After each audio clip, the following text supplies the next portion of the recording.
La langue dans laquelle j'écris n'est pas le français, n'est pas le créole, je le dis souvent. C'est une langue qui est la mienne.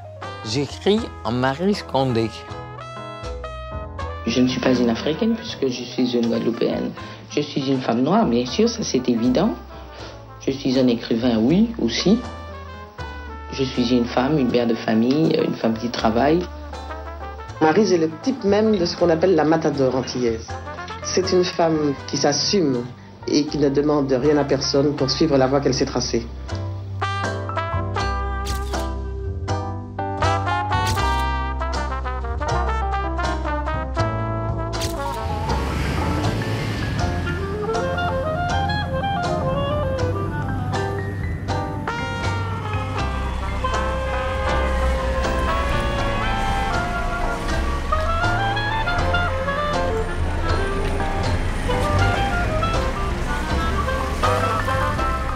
Je ne vais pas Boston, hein. Il y a trop de neige, j'ai peur, je vais tomber, me casser deux jambes. Beaucoup de bises. Beaucoup.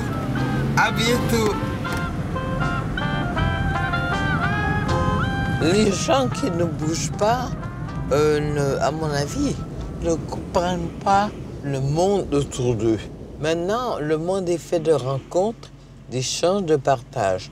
Si on est quelque part, toujours au même endroit, on passe sur une réalité importante. Donc, en fait, j'ai commencé par aller en Afrique parce que je voulais connaître mes origines. Après, le mot origine est devenu un mot pas très important pour moi.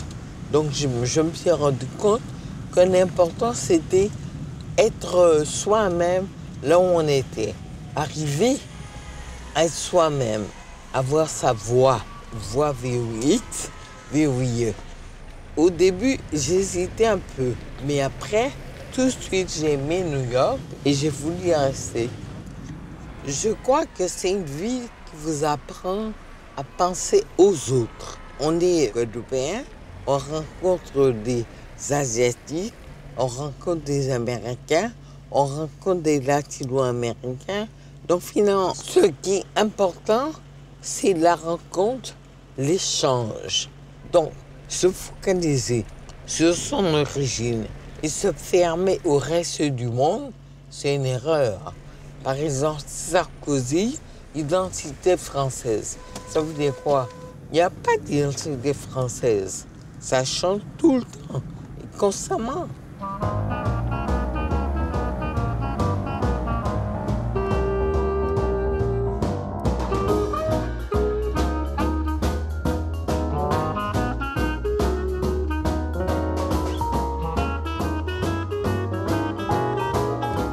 Qu'on aime New York. C'est trop long à dire. Il faudrait des pages, un livre. J'adore montrer New York aux visiteurs qui viennent. Moi, j'aime pas du tout ça. Ce côté touristique m'énerve profondément. Ah, mais c'est pas uniquement touristique. Quand je suis avec toi et que tu dis, par exemple, ça c'est ça, ça m'énerve prodigieusement. Pour moi, une ville doit être secrète. Elle doit se révéler seulement à ceux qui la connaissent. Il y a des parties très secrètes. Au fur et à mesure vont l'aimer. L'aimer pour ses raisons en soi, mais pas pour celles de tout le monde. Tous les Français qu'on croise à Times Square. Ah, j'adore New York. Non, pas du tout. C'est pas New York profond que l'on connaît. On peut dire que c'est à Columbia que j'ai le plus réussi, entre guillemets, parce qu'on a créé officiellement un centre d'études francophones. On connaissait un petit peu, eh bien, c'était un. Grâce à nous, on l'a mieux connu, mais grâce à nous, on a compris, il n'est pas le seul. Il est grand, le plus grand peut-être, mais il y a d'autres écrivains. J'ai pas tellement l'habitude de me vanter, mais je suis heureuse quand même de voir que les 20 ans que j'ai passés à New York, aux États-Unis, c'était une façon de faire entrer la littérature francophone dans leur cursus universitaire, faire comprendre qu'elle est riche, elle est belle, elle est plurielle et qu'il faut absolument la connaître et l'aimer.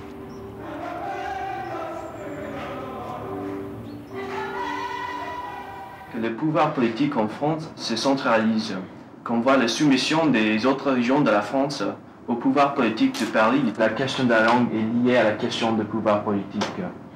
Sur le plan pratique, les pays d'Afrique ont récupéré le français et l'ont intégré.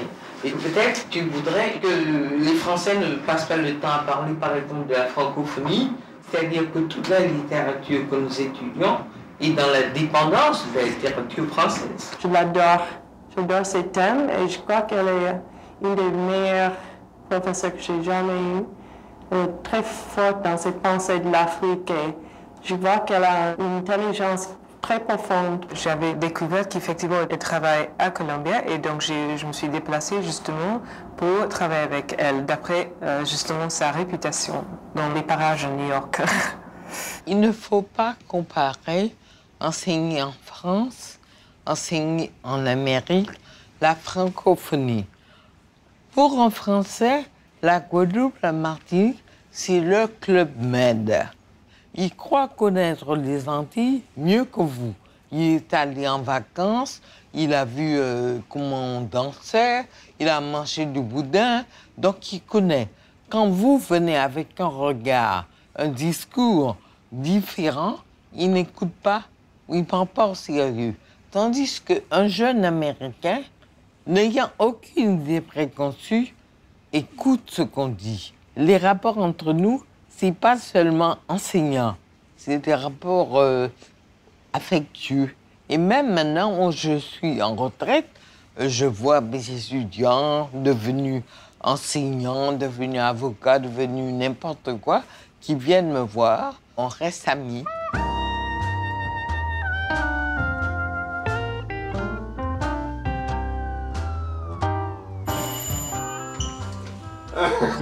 Bonjour Richard. Bonjour Marie-Hélène.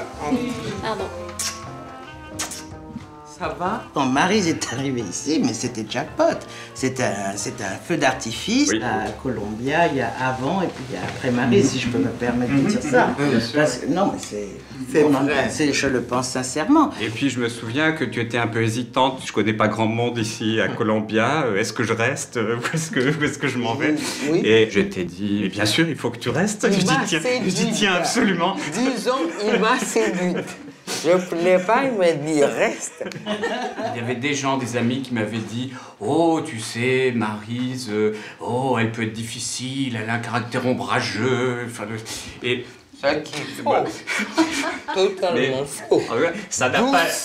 Douce comme tout. Bien sûr. Maryse montrait toujours un esprit de contradiction. Et j'adore contredire. Ah oui. Et ça, c'est une chose qui se passe toujours dans la conversation avec elle. Si quelqu'un prend un point de vue dans la conversation un peu affirmé, systématiquement, elle va prendre la position inverse. Ouais. Et d'abord, ça fait des conversations plus intéressantes. Chez tes héroïnes, on retrouve quand même cet esprit rebelle, disons. Je ne dirais pas de contradiction, mais tes héroïnes dans l'ensemble sont quand même des femmes très rebelles. Mais plus ça va, moins je suis rebelle. Je pense que maintenant, je suis une femme surrentrée un peu. Je dirais pas dans la norme, mais presque. Je garde mes recettes pour moi. C'est comme pour les livres. Maryse Condé vous est de faire paraître ce gros roman intitulé Ségou, les murailles de terre, et qui est une saga tout à fait passionnante, une saga de l'Afrique à travers une famille qui habite Ségou dans...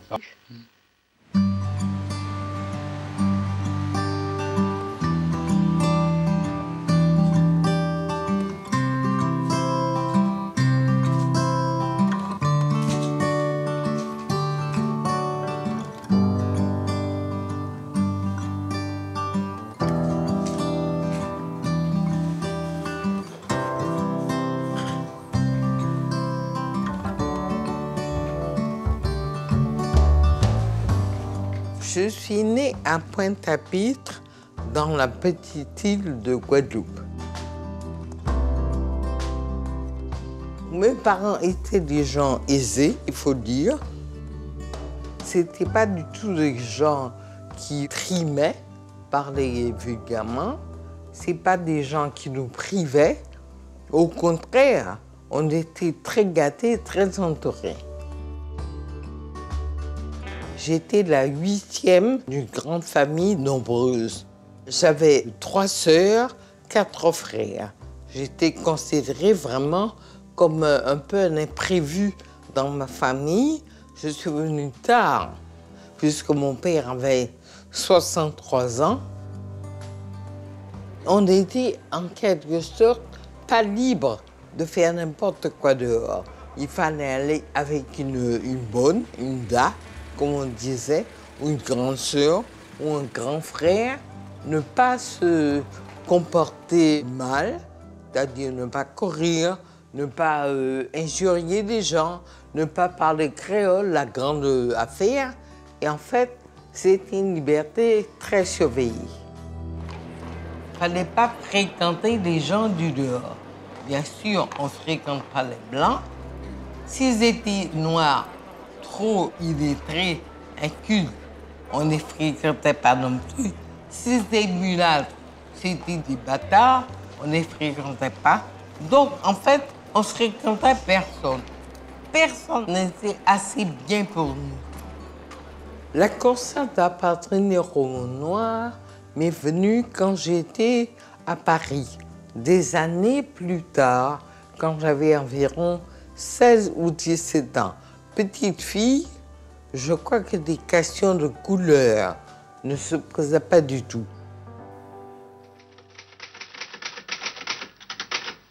Je savais que ma grand-mère, bonne maman, morte quand j'avais 6 ans, et dont je me rappelle encore la joue froide et visqueuse, était la fille, bâtarde bien sûr, d'un béquet du nom de Sainte-Croix de la Ronceraie.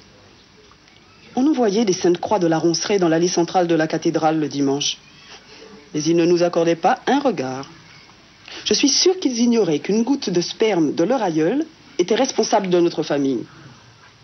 Nous, cette goutte, nous l'avions enchâssée, embaumée. Elle était à l'origine du teint relativement clair de ma mère et du nez droit d'Aïda. Cette goutte tenace et bienfaisante nous empêchait d'être des négresses noires comme du charbon et faisait de nous des négresses rouges.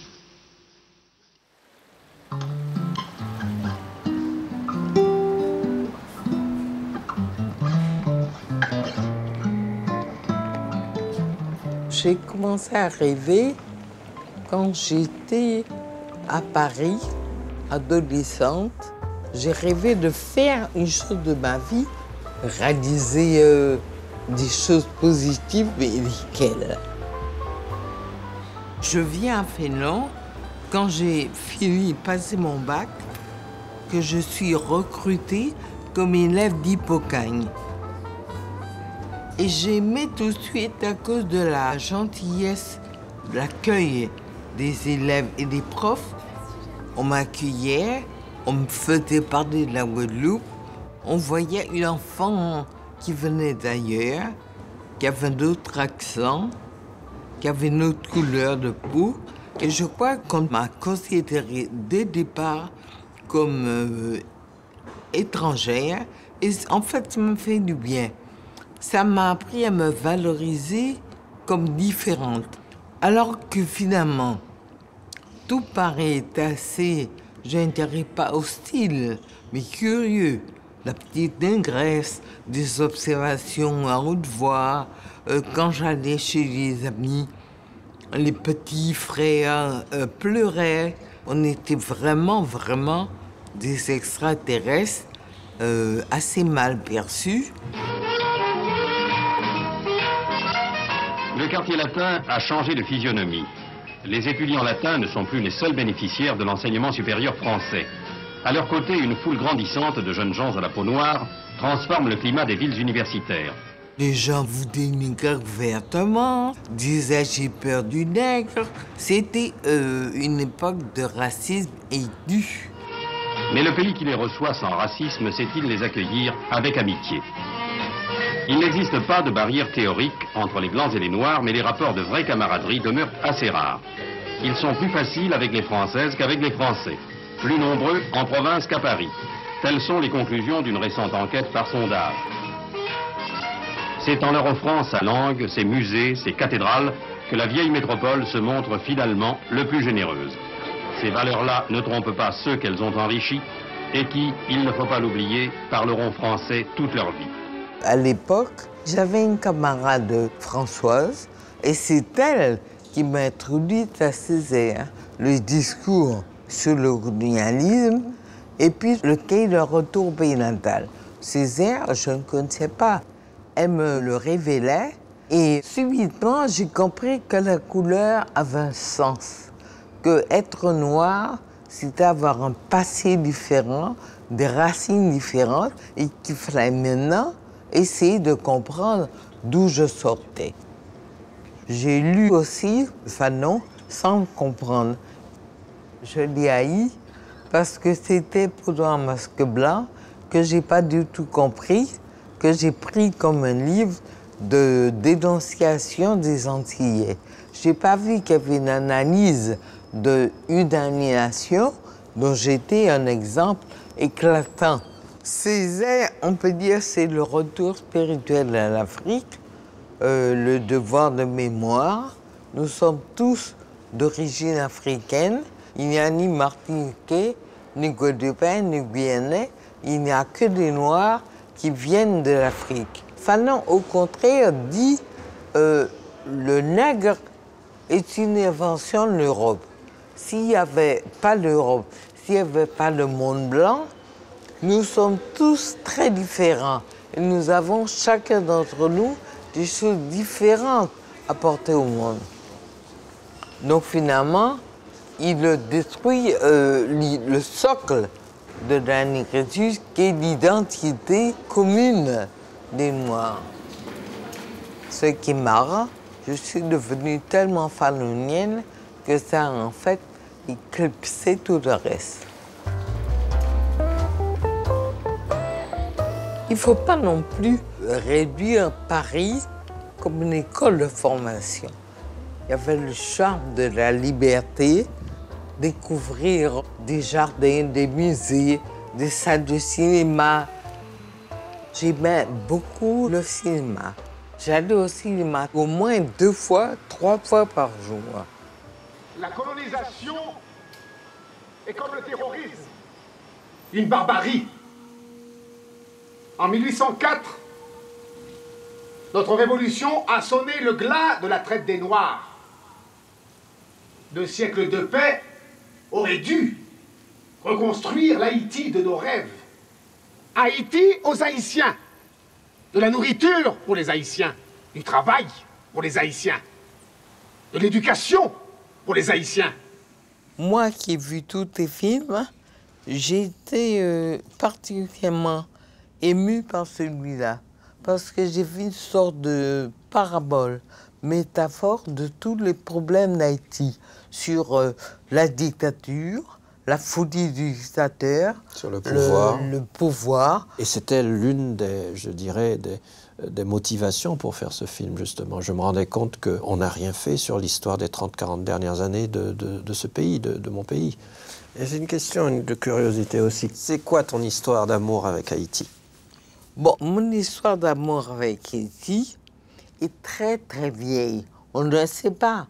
Mon premier amour, purement sentimental, a été avec un Haïtien. Donc je crois que toute ma vie a été changée par cette première rencontre avec un jeune Haïtien, comme moi, j'avais 20 ans. Tu nous donnes le nom de ce personnage? Je n'oserais pas te le donner, au risque que tu le connaisses, et ça serait terrible. Mais c'est ça. Et puis après, comme je te dis, de cet amour individuel est venu un amour pour le pays. La beauté, la créativité et surtout, je crois, les malheurs. Je crois que je n'avais pas vu tant de souffrance dans un espace aussi petit. Donc, toutes ces raisons ont fait que très vite, avant l'Afrique, bien avant l'Afrique, Haïti s'est planté dans mon cœur.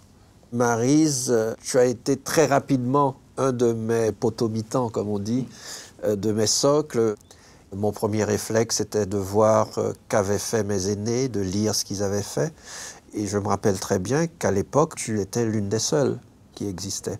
Il n'y avait rien devant toi. Voilà, c'est ce que on venait un peu du vide, on faisait ce qu'on pouvait, de briquet. Il fallait sauver les meubles. Oui, oui. Comment tu estimes le regard qu'on porte sur toi en Guadeloupe? Est-ce que tu as l'impression qu'on reconnaît le monument que tu es? Non, pas du tout. En Guadeloupe, c'est une des raisons pour lesquelles je suis partie, sans être prétentieuse ou me prendre au sérieux. J'aurais aimé quand même être entourée de minimum de respect, de reconnaissance. J'en ai eu assez d'être considérée comme quantité négligeable, pas importante, de ne jamais solliciter pour rien. Et finalement, c'est un peu un rapport douloureux entre la Guadeloupe et moi. Mais j'aurais aimé être reconnue et aimée chez moi. C'est pas le cas. Tant pis. Ça reste quand même un point d'interrogation, le fait que les plus grands défenseurs de la langue française sont les Antillais, les Africains, tous ceux qui n'ont quelque part pas eu leur vraie place en France. Et pourtant, c'est eux qui défendent cette langue. C'est grâce à nous qu'une image de la France se répand ailleurs. Sans nous, on n'aurait pas connu ces airs glissants, chamoiseaux. On a fait un travail de pionnier. On a défriché le terrain. Mais je crois que la France, elle s'en moque un peu.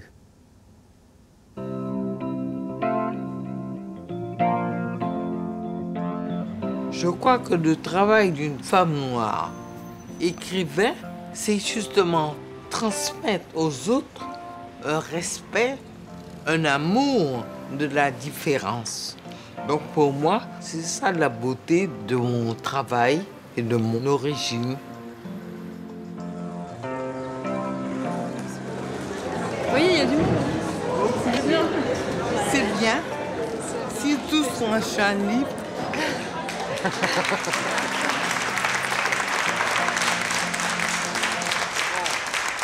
Maryse Condé, figure emblématique, lumière contemporaine de la littérature française et défendresse de la mémoire afro-caribéenne, elle porte le flambeau d'une lutte de plusieurs générations. Nous sommes là donc pour saluer son œuvre et son travail. J'ai vu ce pays changer. J'ai vu les Blancs s'enfuir en grand désordre dans les tourbillons de fumée des plantations. J'ai vu les nègres en joie donner d'eau à la gratelle de la canne et se presser dans les chemins menant aux villes.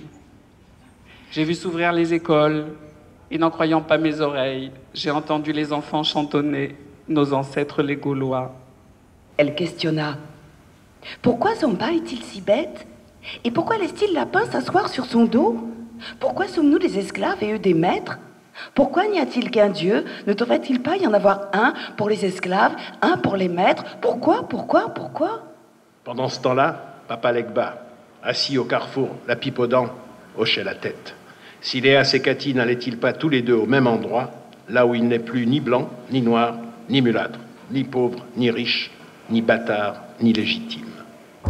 Merci, ma chère Maryse.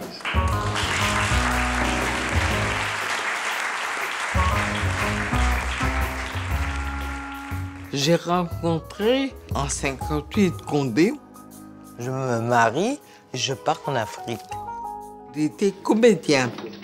Et un comédien qui incarnait l'Africain, le nègre. Ah, te voilà, enfin. C'est une des raisons pour lesquelles mon mariage n'a pas duré. Parce que j'avais trop investi du point de vue mythique sur des épaules d'un homme qui ne pouvait pas se mesurer à tout ce que j'attendais de lui.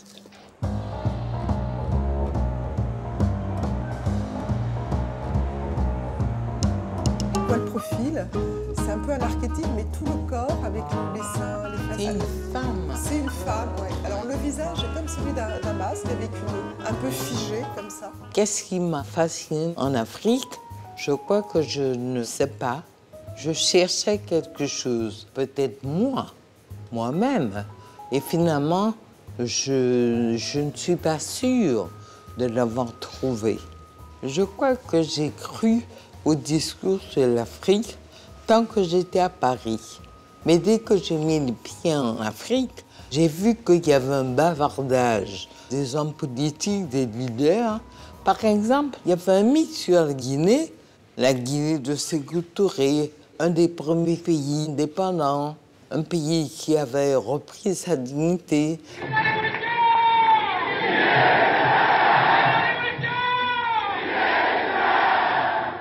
Il y avait la phrase de Sékou Touré, « Il vaut mieux la pauvreté dans la liberté que l'opulence dans l'esclavage ».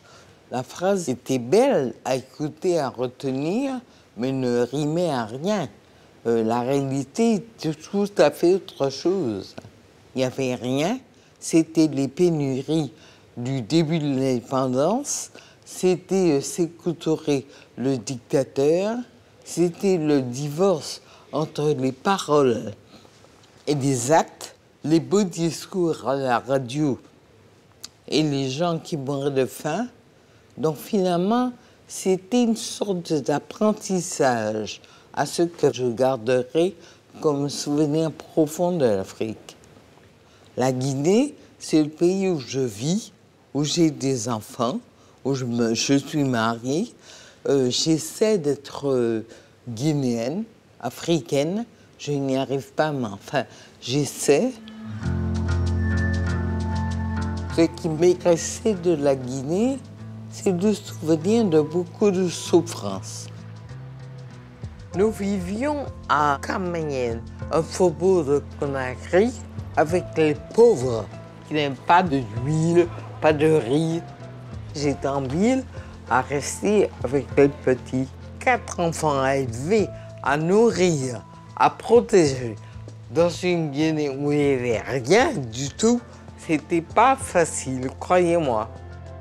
Mon mariage avec Condé est un échec. Donc je veux fuir loin de lui.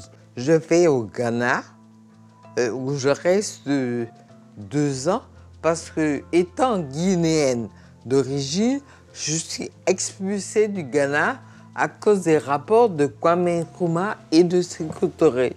Donc, sans connaître, sans vraiment désirer aller au Sénégal, j'arrive là, et là, finalement, je rencontre un Anglais, un Blanc, faut le dire, et je l'épouse. C'est très bizarre.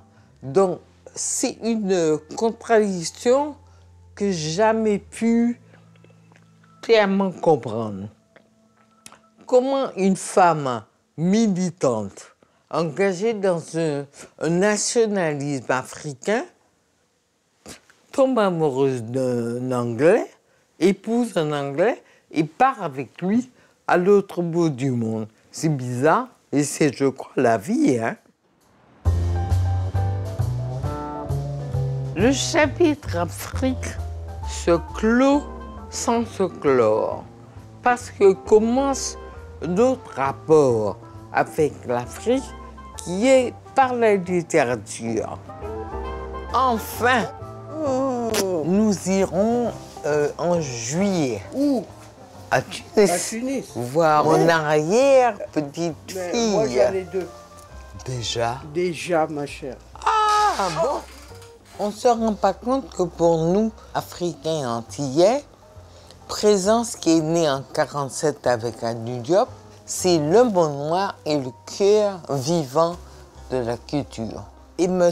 Diop a fondé une revue, la revue Présence africaine, avec des Africains, mais aussi avec des Français. Il faut que des Européens soient convaincus de la beauté, de la richesse de la culture africaine. C'est ça. Il y a eu Paul Rivet, Théodore Monod, ouais. Emmanuel Mounier, Jean-Paul Sartre, Albert Camus, évidemment Aimé Césaire.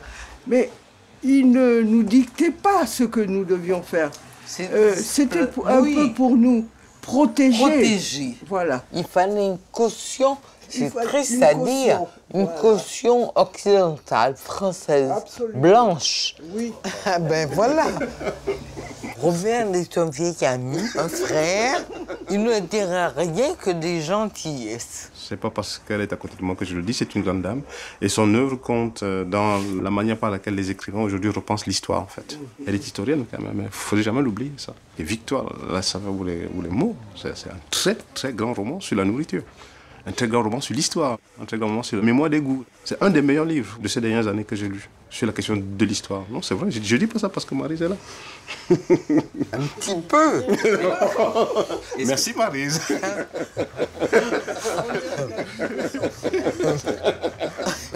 Moi, je veux insister quand même. C'est assez intime toujours. Quand son fils est décédé, il y avait une chose familiale à faire. Elle est venue me trouver, je suis allée. Donc il y a quelque chose qui nous lie. Ça, il n'y a rien à faire. Hein, Maryse? Et qui n'est pas simplement la littérature. Il faut le dire, hein, c'est des liens humains. Oui. On se connaît, on s'aime, on a vécu ensemble le meilleur et le pire. Elle vous a dit la mort de mon fils, la mort de son mari. Donc c'est des choses que nous avons partagées.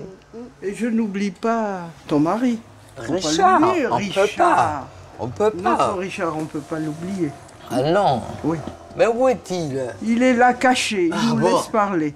Il aime bien se cacher comme ça. Maryse est aujourd'hui ce qu'elle est, disons-le, moi je le pense, grâce à Richard, à la fidélité de Richard. Je le pense aussi. Sans Richard, c'est pas pour le flatter, parce qu'il est là. Et ben voilà. Vraiment, sans lui, je ne serais pas moi. Oui, mais il ne t'écoute même pas. Il a tort. J'ai rencontré Maryse pour la première fois en 69 au Sénégal, dans la salle des professeurs du lycée. Moi, j'étais enseignant d'anglais et Maryse était enseignante de français. Et ça a causé une certaine sensation dans le lycée, notre aventure. Richard est devenu tout à fait essentiel dans ma vie. Il m'a aidé finalement à vivre. Je peux même dire qu'il m'a aidé à écrire et que si je ne l'avais pas rencontré, peut-être je n'aurais pas écrit. J'aurais eu le désir d'écrire, mais je n'aurais jamais eu, je crois, cette espèce de sérénité et de calme qu'il m'a apporté, qui m'a permis d'écrire et qui m'a permis de devenir un écrivain.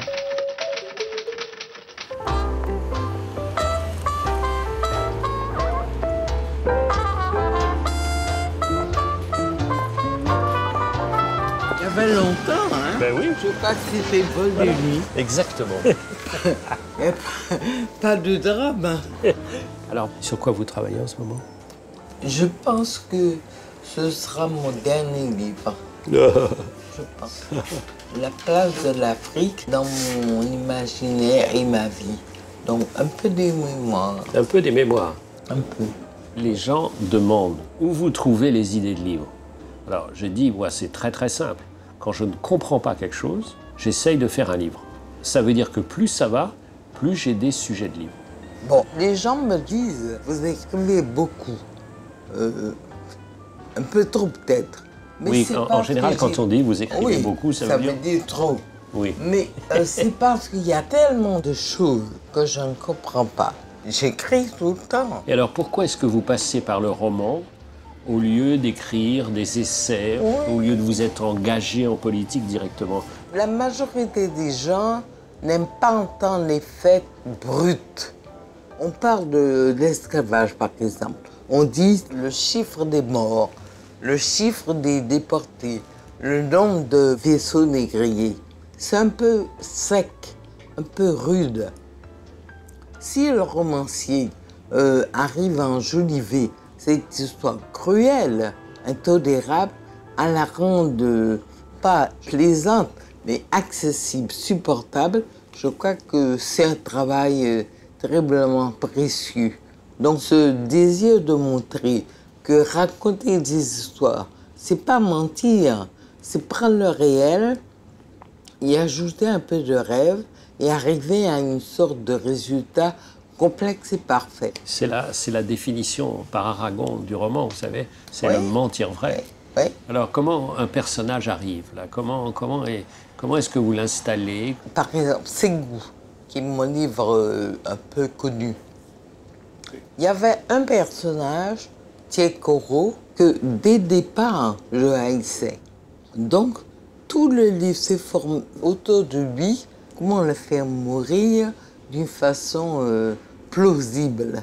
Voilà. Et là, il y a une grande jouissance quand même de le tuer là. Adorable. Hein? Je crois que quand on Adorable. tue un personnage, on est vraiment Dieu. Heureux. Heureux. C'est J'imagine. divin. Comment vous imaginez? Je pense que Dieu est Vous heureux. êtes hypocrite comme ça. Voilà.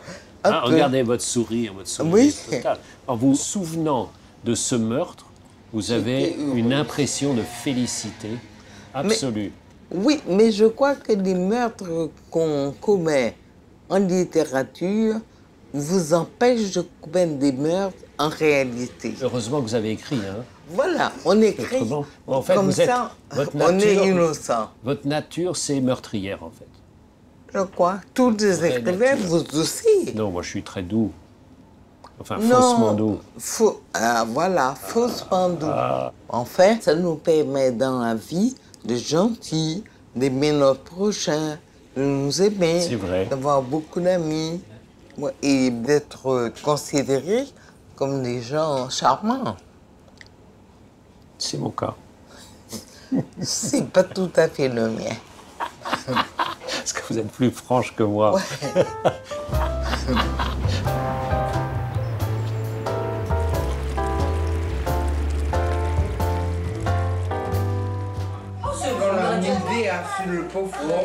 Alors tout le monde, cuisse de poulet grillé façon Marie Scondé, en self-service. C'est du poulet. Miam, miam, miam. Il y a Mounir et Maryse, les deux enfants d'une de mes filles. Aïcha et Léla, mes filles. Serena, la fille de Aïcha. Il manque un fils de Léla, une fille de Léla, une arrière-petite-fille. Et il manque la mère de ces deux-là. Les trois qui manquent sont à Tunis. Et Youssouf est à Montpellier. Il y a déjà une bonne représentation quand même. Oui, c'est une famille ouverte au monde. Très ouverte au monde. Famille normale, donc cosmopolite. Cosmopolite, donc normale. Ah bon? En fait, j'ai eu 4 enfants. Mais je voulais en avoir 8, 10, même 12. Ça m'a permis de voir clair en moi-même. Ce qu'elle voulait, en fait, c'était une mère aimante, alors au service tout le temps, et pas une mère toujours assistée à des conférences politiques, en voyage ici ou là. Donc, élever un enfant me paraît aussi beau, aussi important que écrire un livre. Tu devrais te lever et dire que tu as le plus beau cadeau. Tu vas en Guyane avec le Oui, non, mais oui, ça c'est beaucoup. C'est le meilleur cadeau du monde. Je vais en Guyane avec mes grands-parents. Ça sera folklore.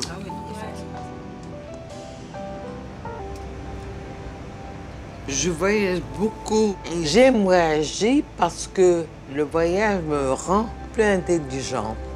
Tous les voyages avaient un but. Je me cherchais.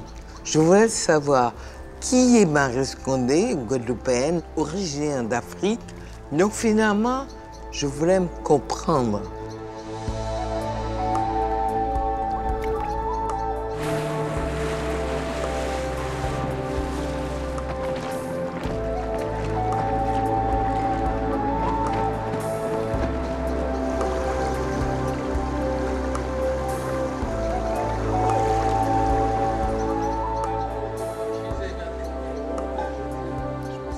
C'est la première fois que je suis avec une communauté qui vient d'ailleurs et qui a des yeux tournés vers l'origine. On parle beaucoup des nègres marrons qui refuse l'esclavage, qui part, qui veut être libre. C'est une figure importante dans l'imaginaire aussi. Et voir des descendants, c'est nouveau, c'est inattendu. On ne rencontre pas tous les jours des Bushinengue. C'est un bonheur, un honneur, c'est rare. Donc ce jour-ci, on est en deuil. Donc tous les jours, on vient, on fait les veillées et tout. C'est le carbet mortuaire. C'est une femme qui vient de mourir. C'est une femme. Et on fait l'enterrer dans combien de temps? Jeudi. Jeudi. Donc ça fait à peu près 15 jours. Voilà. Ici, ils font des repas traditionnels tout le long de la journée. De riz au coco avec des poulets, avec autre chose. Des cérémonies comme ça.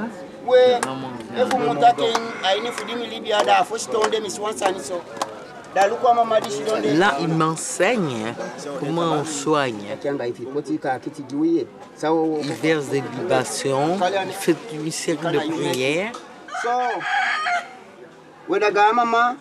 Et on attend en regardant le soleil levant.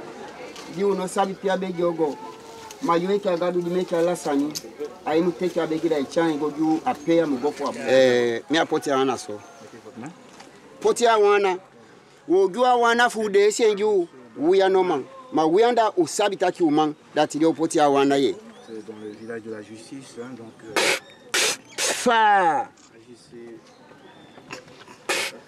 fa asiki mukumoto gwe akumuto gwe fia gwe asandongo sampoli na fu sandongo bum na fu fesi ogi na fu baka augi libede ne siking agwe asandongo.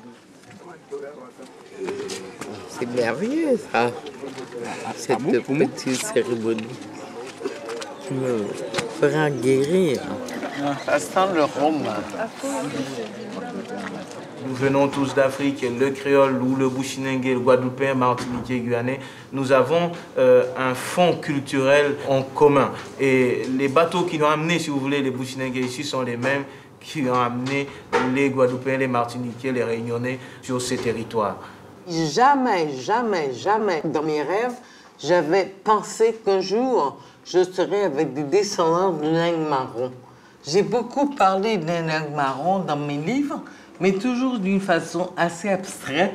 Vous voir en chair et en os autour de moi, je vous assure, c'est un cadeau extraordinaire que vous me faites. Et j'ai envie de vous dire à tous et toutes, merci infiniment.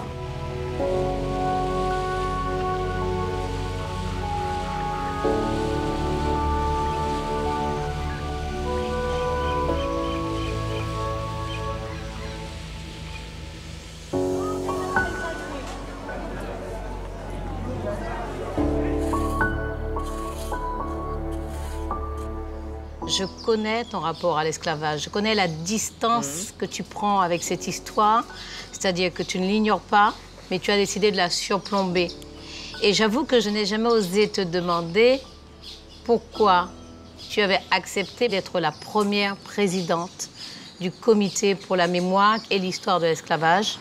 Je crois que le fait d'accepter, c'était à la fois réparer le silence, la passivité de mes parents, et il me semble que pour une fois, j'allais être plus ouvertement utile qu'un écrivain.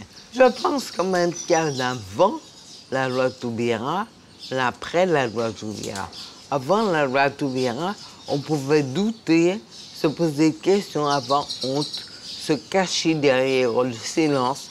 Après la loi Toubira, on arrive à reconnaître qu'on a été humilié, victimisé, et que le seul devoir, c'est se battre.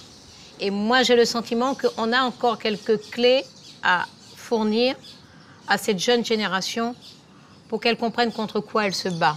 Le vrai débat, c'est le débat, nous sommes là. Pourquoi sommes-nous là? Et voir un peu le lien qu'il y a entre les souffrances qu'autrefois nos ancêtres ont connues et celles que nous connaissons aujourd'hui. Je dirais, pour simplifier, esclavage, pas mort. Ça continue sous des formes différentes, sous des formes plus acceptables, plus tolérables, mais ça continue toujours. Et tant qu'on fera une sorte de coupure entre hier et aujourd'hui, à mon avis, on n'aura pas travaillé comme il faut. La question est aussi quel est l'espace de leurs droits? Et leurs droits sont ceux de la citoyenneté française. Je pense que tu as certainement raison. Mais moi, vois mon âge. Je suis un vieux dinosaure.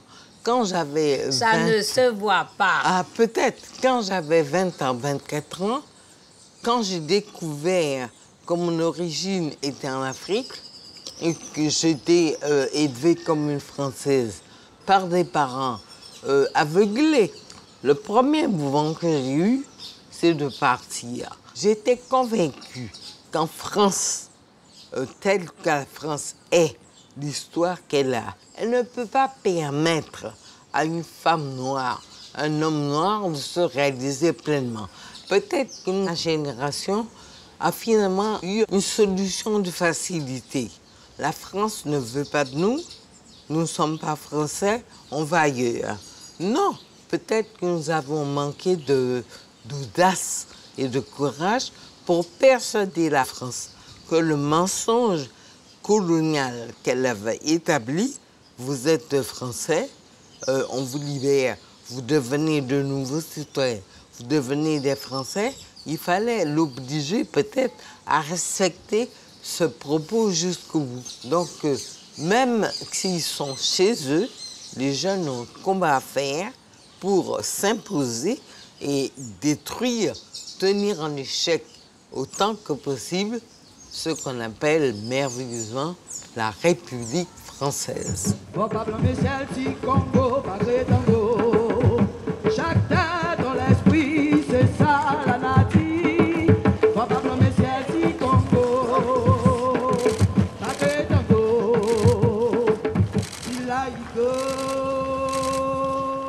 Ils furent des millions, ils furent enchaînés, ils furent déportés d'un continent à l'autre, ils furent battus, ils furent asservis. Et cela dura des siècles. Il fallait que l'esclave ne fût pas considéré comme tout à fait humain pour pouvoir être traité de façon aussi inhumaine.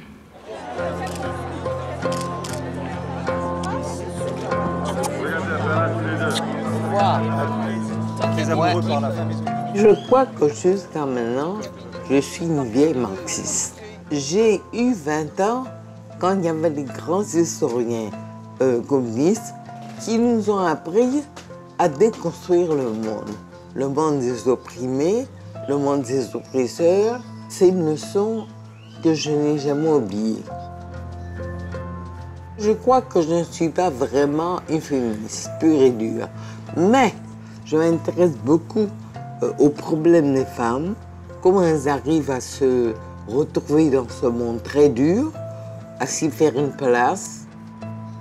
Comme je suis une femme, que j'ai des filles et beaucoup de petites filles aussi, j'aurais aimé que mes petites filles soient libres et qu'elles arrivent au fur et à mesure à se créer elles-mêmes.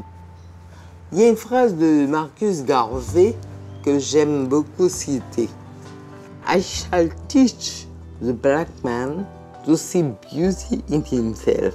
Je vais apprendre au noir à voir la beauté qu'est en lui. Allez-y, clap. Maryse Condé, deuxième. Ça vous va? Parfait, t'es bien. C'est mon rêve d'être clapman depuis On le voit. Ah, tu as oublié de me dire merci, hein? Ne me fais pas de reproches, Maryse. Ah, un peu quand même. Est-ce que je peux te dire merci maintenant? Oui, d'accord. Avec retard. Crêpe de feu, merci. C'est enregistré, ça. Oh, ben Ah bon? non. Bon, Je croyais que d'accord. je vous ai offert un scoop, messieurs. Hein? Un scoop. On va voir le code. C'est pas drôle. Mon frère, C'est nul.